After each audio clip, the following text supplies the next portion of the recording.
दोस्तों नमस्कार, मैं सुबोध कुमार। आप देख रहे हैं खबर नेशनल टाइम्स। जैसे कि आप जानते हैं कि अब लोकसभा चुनावों की तारीख तय हो चुकी है। इलेक्शन चुनाव आयोग के द्वारा इन तारीखों का ऐलान कर दिया गया है। वहीं आपको बता दें कि कुछ महत्वपूर्ण मुद्दे हैं। सबसे पहला मुद्दा है कि सुप्रीम कोर्ट के द्वारा जो फैसला किया गया इलेक्टोरल बॉन्ड को लेकर, SBI से जानकारी मांगी गई थी। पहले तो उसने ये सभी चंदे की जानकारी देने से इनकार कर दिया, लेकिन सुप्रीम कोर्ट के द्वारा फिर उस पर दबाव बनाया गया था और अवमानना के तहत कार्रवाई करने, सुप्रीम कोर्ट की अवमानना के तहत कार्रवाई करने को लेकर जब सुप्रीम कोर्ट ने कड़े रूप में आदेश दिया था, तब SBI के द्वारा ये जानकारी दी गई। और सबसे फतेह की बात इसमें ये है कि इस चंदे में, इलेक्टोरल बॉन्ड के चंदे में सभी पार्टियां लिप्त हैं।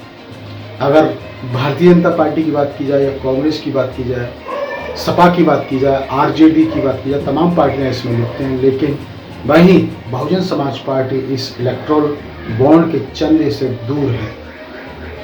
जो सुप्रीम कोर्ट ने फैसला सुनाया है, सुनवाई की है इस केस को लेकर, उसका हम स्वागत करते हैं। लेकिन वहीं सुप्रीम कोर्ट के द्वारा EVM की जो याचिकाएं हैं वो खारिज कर दी गई। ये सबसे बड़ा सवाल है, सवाल उठ रहे हैं इस फैसले पर कि आखिर EVM की जो याचिकाएं हैं वो खारिज क्यों की गई।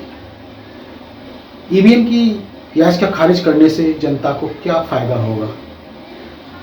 आपने इलेक्टोरल बॉन्ड पर सुनवाई की, वो अच्छी बात है। जनता और सभी लोग उस फैसले का तहे दिल से आपका स्वागत करते हैं। लेकिन चुनावों को निष्पक्ष बनाने के लिए EVM के मुद्दे को भी लेना जरूरी था, इस पर भी सुनवाई करनी चाहिए थी।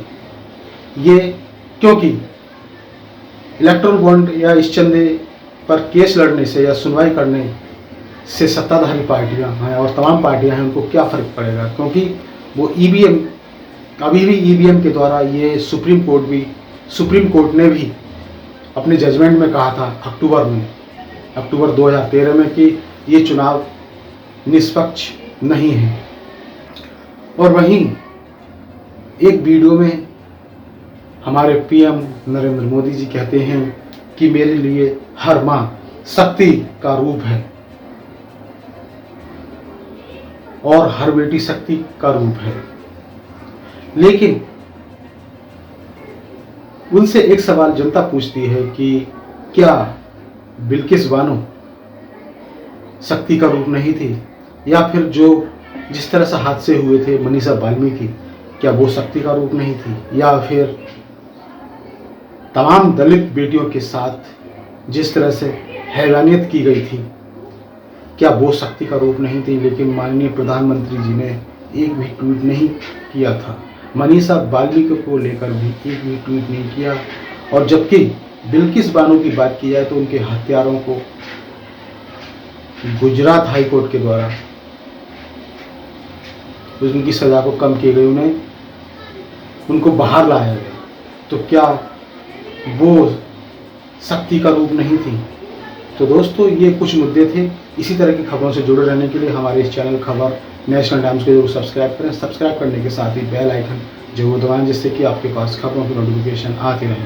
तो मैं सुबोध कुमार फिर आऊँगा एक नई और बड़ी खबर को लेकर। तब तक के लिए धन्यवाद, नमस्कार।